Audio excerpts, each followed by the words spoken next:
All right. So welcome back to another episode of Sober Yoga Girl. I am so excited for this particular episode. I have someone who is a little bit famous on TikTok, in my opinion, Annie Robert, and she is a Canadian mom who is also alcohol-free. So hi, Annie. Hi. Thank you so much for coming on. I'm good. How are you? I'm really, really good. I'm excited, super nervous, but we're good. Yeah. So I have to tell you, when I first got TikTok, which was in October, I'm very new to TikTok. I didn't know how it worked at all. And you were the first person that came up on my For You page, or one of the first people. So you're one of the first people I ever followed on TikTok. And I remember seeing you were Canadian and just finding your videos so funny. And I followed you. And so I was following you for a while. And then I think it was around Christmas, so maybe 2 months later, when you first shared that you were sober, and I was like, oh my God, she's even cooler than I thought. So yeah, that's kind of how I got to know you.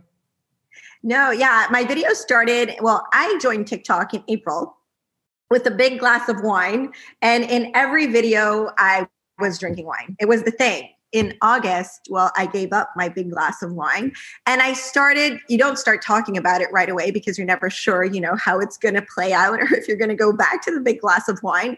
But I didn't. So then I started sharing about November, December about, being alcohol free, and people really connected to me through that. So I'm sharing a little bit more and more about it, also. So there you go. That's amazing. Okay, wait, I can't believe you got TikTok in April. That blows my mind. How many followers do you have now? Yeah, I have, I like to say a little over 250,000, but 266K. That is wild. That's really cool. And yesterday I hit the 5 million mark in likes. So it's in your head, you're 5 million times people pressed on that little heart, So it's cool. That's wild. What is that like? I'm sure when you got TikTok, that was never, or did you imagine? No, because I did it because my sister put me up to it once, because she made a TikTok when we were all quarantined in March, April, and we're all bored out of our minds. So people were, were just texting, and she's like, look, I did a TikTok. I'm like, you suck. It's horrible. She's like, you try and do one. I'm like, okay, but it took a week, because I was busy even in quarantine. And I did one, and then I got hooked. And then TikTok just went, and then I blew up, and I don't know, it just took a big proportion, and my account just blew up. And then the rest is history. That's amazing. What was your first viral video? My first viral video was right here in my kitchen. I had my big glass of wine again, and it was attention all family tonight. I'm not cooking, or that one blew up. That went viral. I've had several that went viral, and was my personal content that I made. So that was super cool. The one that I did with my daughter in the car when I'm telling her what to say to the bully. I've seen that. I think that was the first one I saw, actually. I loved it. Yeah. That, and we just did it on the way to school. And I'm like, I have an idea. Grace, do you want to do this? And she's like, okay. And she practiced it once. We pulled over to the side of the road. We did it. And then it just, it blew up like crazy. Yeah. That was definitely the first one I saw, because I thought it was so funny. And that was when I followed you. And that was so me. That's why I was super proud of it, that it did go viral, because it wasn't somebody else's content. It was mine. And I honestly do tell my kids to do that. So yeah. So it was perfect. So I was super proud of that one. Yeah. That's amazing. And I also have seen that one of you with the wine glass, actually, the attention one. I think you might have reposted it recently. Yeah, I did. Yeah. So, everybody and when you repost, when you're on TikTok, you're like, you started drinking again. And I'm like, no. And people watch you. So you have to be very, very careful because then people are relating to you because you're not drinking anymore. And if I post an old video with me with a glass of wine, they come for me. And I'm like, no. Don't worry. So tell me a bit more about yourself, maybe where you're from, sort of what you do. Yeah. Well, first of all, I'm a mom, right? Yeah. I'm from Montreal. I'm native. I'm Mohawk. So I was raised on the North Shore of Montreal in Kanesatake. Wow. And now I moved with my husband. We're more up north. And I've been married for 10 years, with my husband for 15. When I met him, he had 2 daughters, Kiki and Shani, and they were 3 and 2. Wow. And now they're almost 19, 17. So they're big girls now. So I've always raised them as mine, super close to them. And I have the minis. I have Gracie and Emma. So we have 4 daughters. So I'm very busy, very busy. Yeah. But I work also. I work in fruit and vegetable industry.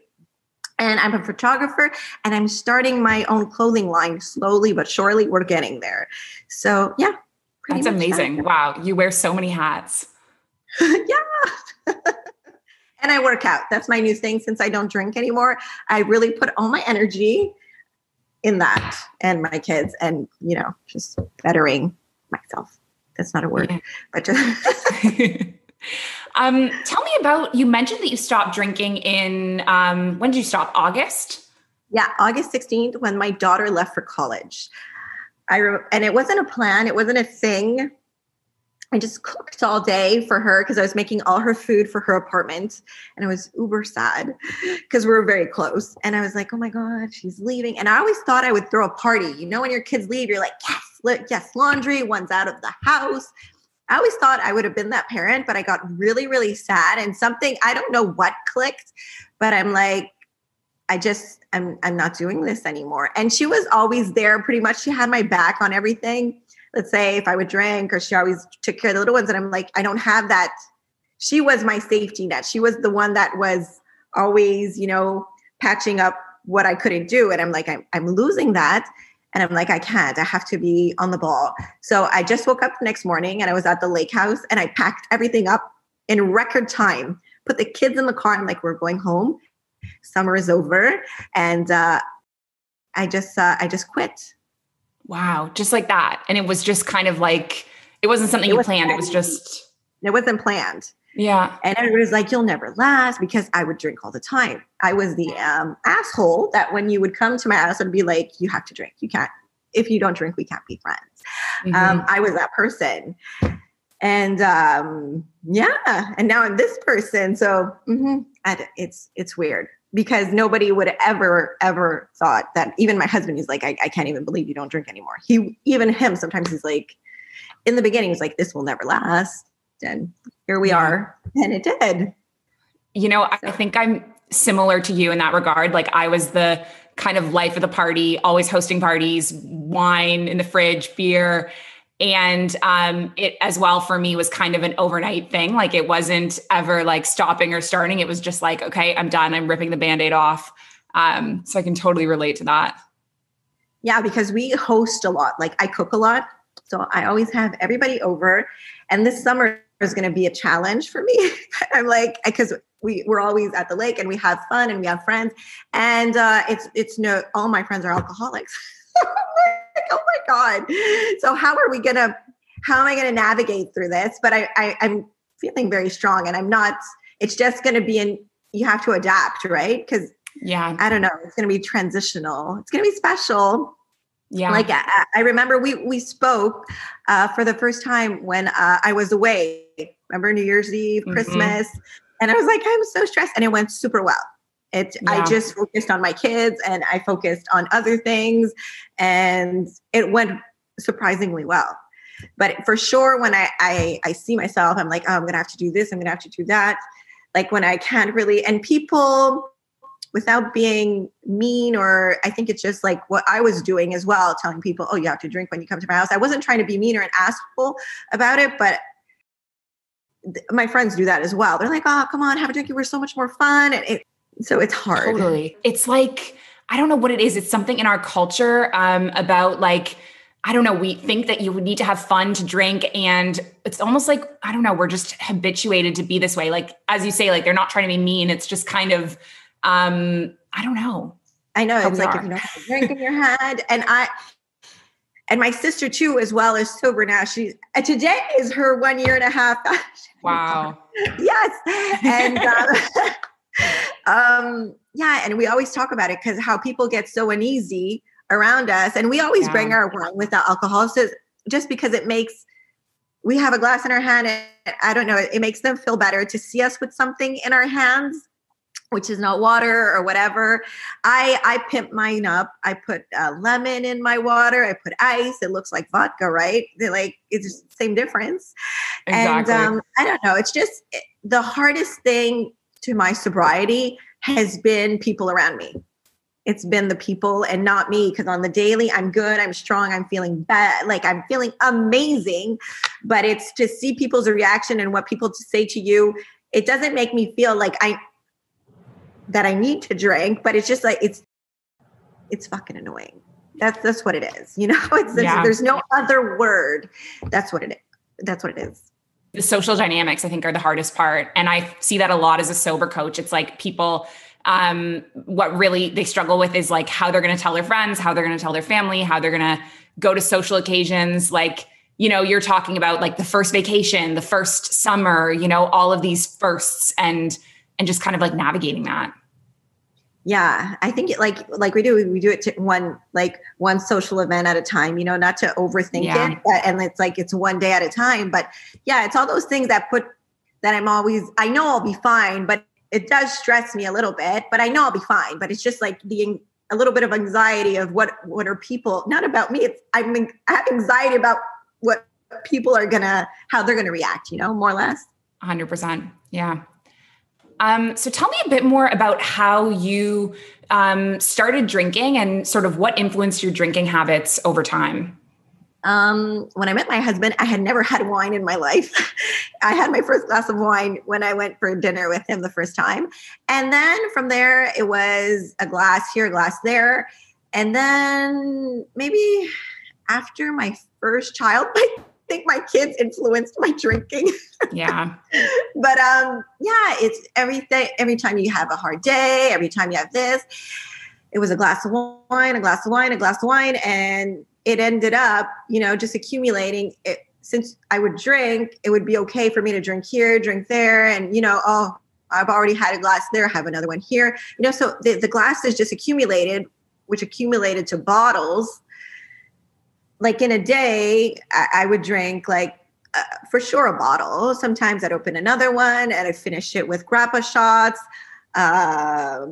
If I had a bad day, I didn't have a bottle of wine, I would drink grappa I'd get home, I'd be cooking. And it was just, it wasn't fun anymore. It wasn't for pleasure. You know what I mean? Like it was just because I needed it.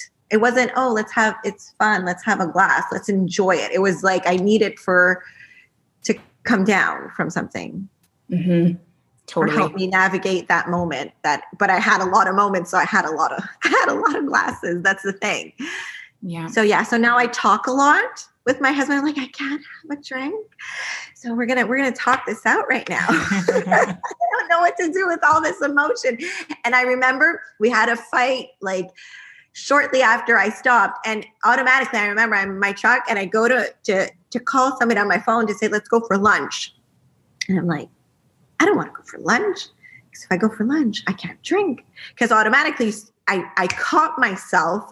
I'm going to go for lunch. I know it's been twice. And no worries. I'm going for lunch, and I would have had a glass of wine, a bottle of wine, came home and not cared about whatever went on and just throw it under the rug as I usually do. But then I call them back. I'm like, hey, you know what? We're going to have a conversation here right now, because my day is going to be awful if we don't, because I have all this. And I don't want to stay with all of this. I'm mad, I'm sad or whatever, but usually I would have just drowned it. And that's when I really got caught on to not that I kind of knew, but it was very clear that that's what I would always do. Yeah. Yeah. And sometimes you don't even notice it at the time. I know when I was going through it, I didn't even realize that it was that coping strategy. And it's really once you take a step back from it that you sort of realize. Yeah. Absolutely. No, that particular moment, I really realized, I'm like, oh yeah. Okay. So that's what I've been doing. So I'm like, it's all your fault. Yeah. So there you go. You mentioned kind of when you had your kids drinking sort of increased. I was wondering if you could kind of talk a little bit about like the culture around mommies and drinking wine. And is that something that you've noticed? Oh, I was the CEO of Moms Drinking Wine. Oh yeah, totally. Like, and I still think it's okay because as a mom, you're so stressed, you're tired, and you do need to come down, and you do need something fun in your day. And wine does do that. It is fun. I'm not going to say it isn't, and I'm not going to say I don't miss it, and I'm not going to say I don't miss having chit chats with my girlfriend after having a glass of wine, and you just like your crap of the day, and it is fun, and a lot of yeah. I get the whole mom and wine thing because I've done it, and I think a lot of people, if they need that, I'm all for it. If you don't exaggerate, or if you exaggerate like I did, I have no judgment because I've done it, and I think it's like if you have to go through that, and if it makes you feel better, and if you're able to manage to get out of there, well, I don't know. I just don't want to have any judgment on that because I totally relate to that. And even my friends, like, let's say they'll come over, like, I don't drink anymore, but I will pour you your glass of wine if you need a glass of wine. Like this week, I was having a conversation with a friend, and she was having on text, and she's like, "Oh my God," and she was in a bad place, and she's like, "I am not quitting drinking this week." And I just wanted to text her, like, you would feel so much better if you did. But I'm like, I'm not going to be that person. I'm like, no, not this week, because I know she's not in that mood. You can never. So I don't want to become that friend that doesn't drink anymore and that's super annoying. And like, you should stop drinking. I'm not that. If you want to drink, hey, I'll be there. I'll still be your buddy, and I'll open your bottle because I get that. So it's hard to. Is it good? Is it not good if you do it intelligently? But I do get that when you're a mom, you do want that glass of wine, because I've had many, many, many, many, and they did help at the time. They did. Yeah. And I love that because I think it's so easy sometimes when people quit drinking to go into like this preaching mode of like teaching others. And I love that about you, that you're just so like non-judgmental to everyone else's kind of choices and journey and experiences. Yeah, that's what it is. The good word is everybody, it's their journey, and I had mine. And if they need to get drunk, and if you need to vomit, I'll hold your hand, if that's, because we've all been there, and it's, and like, I mean, I'm here right now, they're there, and we all have to respect as much as they respect where I am now. You're there now, all good. It's not like, oh, I got sober and I don't want to be your friend anymore because I'm not there. Oh no, I've been there. And if you're there, well, we'll be there together, but in my way and in your way. So. Yeah. Oh, I love that. Yeah. So what are the main benefits that you've felt or experienced since you've been alcohol free? Well, I sleep better. My energy level is way better. The confidence and the clarity on everything, all the aspects of my life, it just brings you all around better. And I've tried to explain it to people as well. It's just like, everything is better, and everything, I don't know.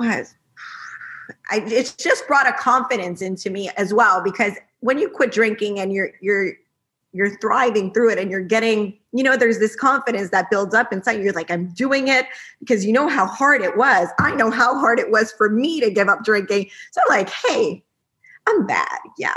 So the energy, the confidence, it's through the roof. So I just feel all around like a new person, and I feel really good. So just that is a reward in itself, Yeah. And you said that you got really into like exercising. Was that new since you quit alcohol, or? No, I've always trained, but not, I've never been as consistent. And, like when you're drinking, don't train, you're not, no consistency really. So I just like upped my game. So pretty much. That's all. That's amazing. Yeah. Yeah. Me too as well. It was like, once I quit drinking, that was when I became like a spinning teacher and a bar teacher. And it just all kind of, I don't know, maybe it was like, I was looking for somewhere to like kind of maybe cope, or I don't know, a place to kind of spend my time and energy. I'm not sure, but I can totally relate to that. Yeah, for sure. I put all my energy. My husband is like, you're exaggerating. Like, you should slow down. I'm like, you know what? I know, like, I'm going overboard with this whole thing, but it's keeping me sane and happy. And let's just leave it at that. You know what I mean? Like, just let me go with this. Exactly. It's a way healthier habit. Do you remember when I used to get drunk? And like, you don't want that right now, right? Yeah. You just be happy right now. Yeah, exactly. Okay. So I know we talked a little bit about at the beginning about being a TikTok celebrity. I was wondering, what are the best and the worst things about that? The best and the worst things. People are horrible at times, but really, like, I haven't experienced the worst part of it yet, because a lot of people get a lot of bad comments. I get shitty comments too sometimes, but not as, I don't know if it's because I don't like put as much energy into the bad comments as other people on TikTok. There was a bad one this weekend that just got me like upset. Somebody said I was way more entertaining when I was drinking, and it just made me so upset. Yeah. If you say that to me, which I'm fine with not drinking, and your comment, it's like, if you say that to somebody else on TikTok, let's say it's the equivalent that quit drinking, that's, not as secure, or is like, you could just push them off the edge, right? It's like, oh, you're not funny. 100%. Oh, you're not funny, if they're insecure about it. It's the equivalent of telling somebody with an eating disorder that they were prettier when they were thinner and sick, to me. So I just got I got upset. That's the only one that I really got upset about in almost a year on TikTok. But besides that, I have fun with it on the daily. I just take all the positive from it. Really, I don't. I think it's my kids that get more upset with the crappy comments. And when I'm going to answer them, I'm like, no, you're not. You're not. But yeah, we have fun with it. And I think in general, people respond really well to my videos, and I get a lot of support, and I'm just having fun with it. Yeah. Yeah. That's amazing. What messages would you like to send to your kids or other young people about drinking and alcohol? It would be, if it's not fun anymore, or if you need it, or if you start thinking about it during the day and you're planning and you're in a hurry to drink that glass, maybe you should just, wonder, if it's still just for fun, that's the thing, that I would be in my car during the day and I'd be like, oh, I'm going to start drinking when I get home. And, you're looking forward to it. If you need it, then you should start questioning. It just should be for fun.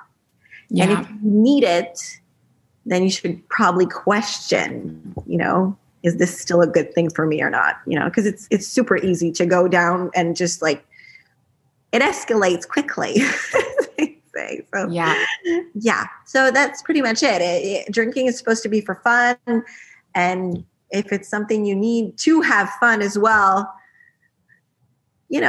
maybe not the best of things. That's what I tell my daughters, we're fun even though when I don't drink, and they think I'm much better since I don't drink. So I'm I think that's the perfect example for them, for my daughters, as to see that I can say no, and they see all my friends giving me pressure too. It's peer pressure. And they're like, you're awesome. And you say no all the time. I'm like, yeah, because if I can't say no to my friends and I'm going to be 36 years old, how can I tell you to say no to your friends when you go to a party if I can't even do it myself?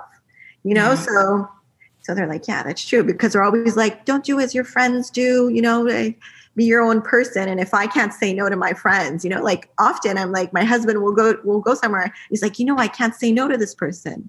I'm like, what is that? So I'm like, come on. The pressure on adults to drink is just ridiculous. Yeah, totally.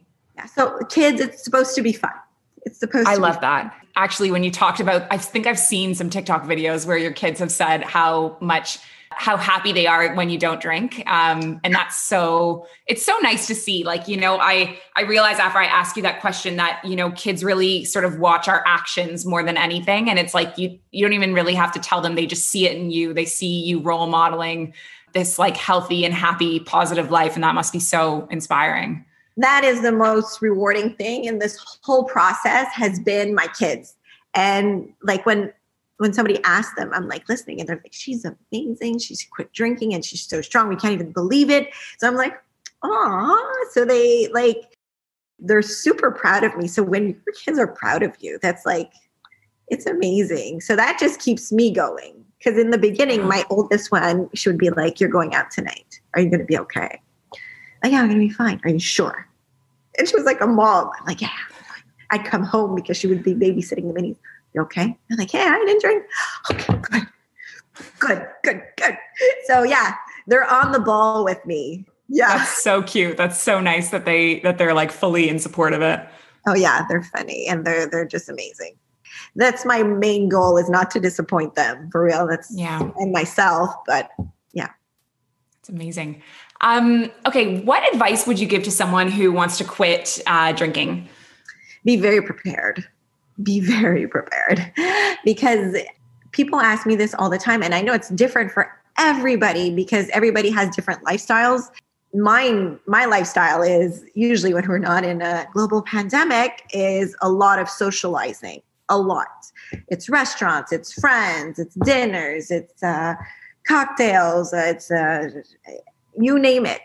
So it's to be, if you're not ready to go in those events, you like, just take time for yourself and listen to yourself. If you do not feel secure going there, you don't go. That's why, like I said, I packed up the lake and I left, because I knew I couldn't do that in that moment. I couldn't face all those people putting pressure on me, because I probably would have cracked. And so the best thing is to be prepared. And if you need to take a step back from people, take that step back, because you're bettering yourself. You're doing this for you.